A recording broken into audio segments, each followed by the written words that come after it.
Thanks for taking the time to take a quick look at easy access to Teamcenter inside PADS.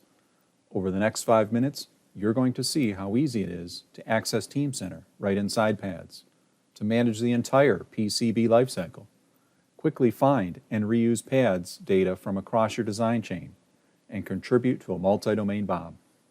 Let's take a look. Our Teamcenter integration for PADS is going to let you manage that entire PCB lifecycle. So doing the same type of work you're doing, using Teamcenter to manage all that information for you. So capturing and managing your part library and your schematics and your layouts and your bill of material, your fabrication and manufacturing data, and even the visualization data. And so what we do is we embed those Teamcenter menus right inside that PADS user interface, which gives you easy access to do the typical type of things you need to do. Open, save, check in, check out. So you don't have to bounce back and forth between different applications. And the nice part is Teamcenter automatically protects that data for you. You automatically have that access control and revision control. You're not going to have somebody that accidentally deleted something that they weren't supposed to. And as you can see from some of the capabilities on the slide, you can manage all that PADS data.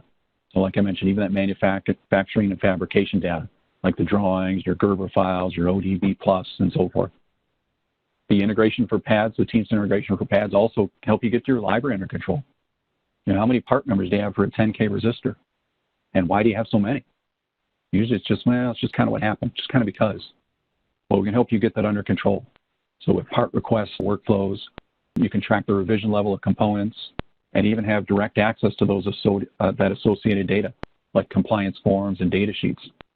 And then for design review, you have easy access to start a release process and automatically notify the participants. And you can save the visualization files. So you don't even need PADS to be able to view and review schematics and layouts, which that can be useful for the non-PADS users, managers, and downstream consumers of the data. So lots of capability that we bring into the PADS user interface for you. All right, well, let's look at a demo. So this is about a minute and a half. So in this example, you're a PADS designer. You're working on a project. And so right from inside PADS, you're going to have access to Teamcenter to open your design. And you'll see how you can do that same exact type of search to find and view your data and even view the related data, all from inside PADS. Once the data is opened up inside PADS, you'll see how PADS works the same way it normally does. You create all your schematics and layouts, place your parts, everything that you normally do. And then we have the Teamcenter commands that are easily available for you right in the toolbar to let you save back to Teamcenter, revise, check in and check out. Maybe you got to request a new part because you can't find one in the part library, or start a design and release process. All those types of commands are right there at your fingertips to help improve your overall workflows. All right, well, let's see this in action. So here you are, your user in PADS, and so you need to open a design. So when you select Open from Design, there's Teamcenter. And you need to find it. There's a search box that we saw before. So you can very easily and very quickly plug in what you know and then start finding exactly what you need.